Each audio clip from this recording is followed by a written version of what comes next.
Hello everyone, मैं रजनीश फिर ले आया हूँ एक छोटी कहानी। आज की छोटी कहानी लिखी है पंकज शर्मा ने। वो बताते हैं कि बिना सर के वो लड़की सुनसान रात में उनके पीछे क्यों चल रही थी। तो आइए जानने के लिए सुनते हैं इनकी ये कहानी। मेरा घर गांव में है और घर से लगभग 500 मीटर की दूरी पर एक कब्रिस्तान भी है। उसके बगल से होते हुए रास्ता घर की तरफ जाता है। बात लगभग 6 साल पहले की है। कड़ाके की सर्दी थी और शाम से ही शीतलहर शुरू हो जाती थी। गांव से 1 किलोमीटर की दूरी पर यज्ञ हो रहा था, जो कि कुछ दिनों से लगातार चल रहा था। यज्ञ की हर शाम में वृंदावन से आए कलाकार रास लीला का आयोजन किया करते थे। काफी भीड़ भी होती थी। कई आसपास के गांव के लोग भी आते। रास लीला का कार्यक्रम आधी रात तक चलता।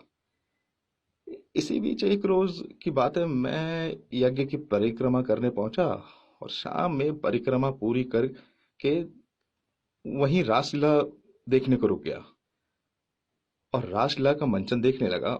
देखते देखते कब रात के 10 बज गए, मुझे पता ही नहीं चला। तब मुझे एहसास हुआ कि अब मुझे घर चलना चाहिए और मैं घर के लिए निकल पड़ा। सच कहूं तो मेरे मन में किसी तरह का कोई डर नहीं था, इसलिए अकेले ही घर को चल दिया। जब मैं कब्रिस्तान के बगल से जो मोड़ मुझे घर की ओर ले जाती है मुड़ा, तो मुझे एहसास हुआ कि कोई मेरे पीछे भी चल रहा है। मुझे लगा कि अभी तक तो कोई नहीं था, अचानक से कौन आ गया। फिर मैंने सोचा होगा कोई, जाने दो। लेकिन मैंने फिर महसूस किया कि कोई मेरे पीछे है। मैंने हल्के से पीछे मुड़कर देखा तो मैंने उसके पैर और कमर तक देखा। तो वो लड़कियों के कपड़े, जिसे शायद लेगिंग्स कहते हैं, पहने हुए थी। फिर मैंने सोचा होगा कोई, छोड़ो, जाने दो। लेकिन मन ये जानने को उत्सुक हो गया कि इतनी रात को अकेली लड़की यहाँ क्या कर रही है। मैं फिर थोड़ा और मुड़ा और उसके छाती तक निगाह गई। मैंने देखा कि वो शाल ओढ़े हुई थी। इस बीच में चलता रहा और वो भी मेरे पीछे चलती रही। मैं और उसके अलावा कोई दूर दूर तक नजर नहीं आ रहा था। फिर मैंने सोचा कि ये मेरे पीछे पीछे क्यों आ रही है। हर बढ़ते कदम के साथ उसके बारे में जानने की बेचैनी भी बढ़ती जा रही थी। फिर मैं एक बार थोड़ा सा और ज्यादा पीछे मुड़ा ताकि देख सकूं कि कहीं मैं उसे या वो मुझे जान तो नहीं ना रहे हैं। लेकिन जैसे ही मेरी निगाह उसकी छाती से ऊपर गई, सारा का सारा माहौल ही बदल गया। उसकी छाती के ऊपर कोई सिर ही नहीं था, बल्कि उसकी जगह गोल रूप में अंगारे जल रहे थे। एक पल के लिए तो मैं सहम सा गया, लेकिन अगले ही पल मैंने खुद को संभाला।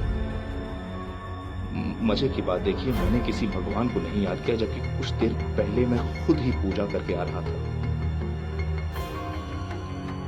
बस मैंने सोचा कि कैसे मैं अपना ध्यान इसके ऊपर से हटाकर कहीं और लगाऊं। मैंने तुरंत ही अपने एक दोस्त को बिना कुछ सोचे समझे फोन मिला दिया। मैंने खूब इधर उधर की बातें शुरू कर दी और उसकी कोई बात नहीं सुन रहा था, बस अपनी ही सुनाई जा रहा था, बोले जा रहा था। जब वो आखिरी मोड़ जो सीधे मेरे घर की ओर जाता है आ गया, तो मुझे एहसास हुआ कि अब कोई मेरे पीछे नहीं है। फिर मैंने भी अपने दोस्त को गुड नाइट बोलकर फोन काट दिया।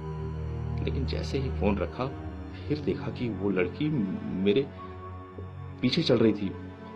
अब तो उसके पैर की बेड़ियां बजने की आवाज भी आने लगी। मेरे कदम तेज हो गए पहले से ज्यादा, और उसके कदम मेरे कदमों की ही रफ्तार से बढ़ते। अब मैं डरने लगा, लेकिन पीछे मुड़कर देखा नहीं, आगे बढ़ता गया। अब मेरा घर करीब आ गया था और मैं घर पहुंच गया। फिर वो लड़की एक परछाई की तरह आगे बढ़ गई। मैं घर पहुंचकर हाथ मुंह धोकर खाना खाया, लेकिन अगले दिन मुझे बुखार हो गया। इसके बारे में 1-2 दिन के बाद घर में बताया और आज आपको।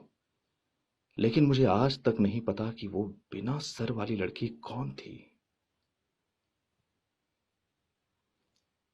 तो आपको कैसी लगी ये कहानी, मुझे नीचे कमेंट बॉक्स में लिख के नीचे जरूर बताइएगा। और हाँ, अगर आपको ये कहानी जरा भी अच्छी लगी हो या डरावनी लगी हो तो इसे शेयर जरूर करिएगा। और अगर आपके पास भी ऐसी ही कोई कहानी है तो मुझे लिख भेजिए, मैं आपके लिए सबको पढ़ के सुनाऊंगा। तब तक के लिए गुड बाय।